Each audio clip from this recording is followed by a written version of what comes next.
Hello everyone, मैं doctor विपुल पटेल आप सभी का फिर से एक बार स्वागत करता हूँ मेरी चैनल स्माइल ऑन पे। तो आज का हमारा टॉपिक है ब्लीडिंग गम्स। ये टॉपिक इसलिए क्योंकि कई बार मेरे पास पेशेंट्स आते हैं और कहते हैं कि हमारे मसूड़े से यानी गम्स से खून आता है। तो इसके क्या रीजंस है और हम इसे कैसे रोकें। तो आज का वीडियो इसी के ऊपर है कि मसूड़ों से यानी गम्स से खून क्यों आता है और इसे हम कैसे रोकें, उसके 5 रीजंस एंड 5 सॉल्यूशंस। अगर आप मेरी चैनल पे नए हैं तो इसे सब्सक्राइब कर लीजिए ताकि ऐसे ही इंफॉर्मेशनल वीडियो आपको मिलते रहे। तो first reason of bleeding gums is calculus और प्लाक यानी क्षार का जमा होना, दांत में पीलापन जमा होना। जैसे आप इस फोटो में देख सकते हैं कि दांतों के अंदर या बाहर की तरफ पीला पीला हार्ड सब्सटेंस जमा होता है। वो मिनरल्स यानी क्षार होता है जिसके वजह से उसके अंदर बैक्टीरियल ग्रोथ होता है, मसूड़ों में सूजन आती है और मसूड़े से ब्लड निकलता है, ब्लीडिंग गम्स हो जाते हैं।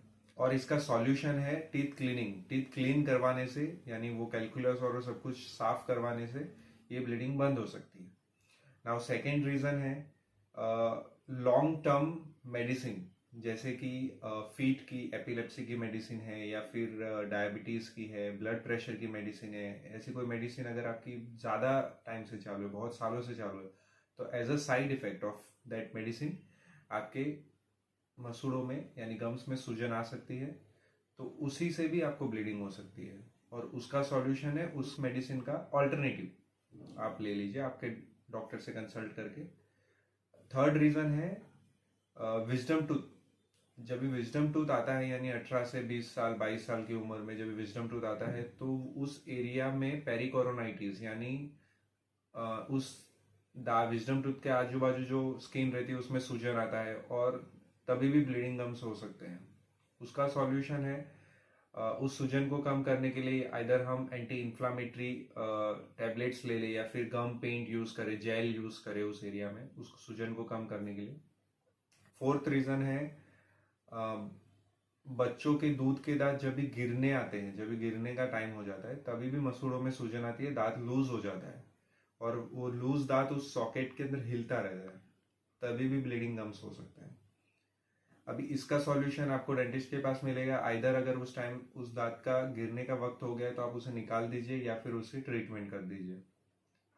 फिफ्थ रीजन है ड्यूरिंग प्रेगनेंसी। ड्यूरिंग प्रेगनेंसी में भी हार्मोनल चेंजेस के वजह से गम्स में सूजन आता है और इसके वजह से भी ब्लीडिंग गम्स हो सकते हैं।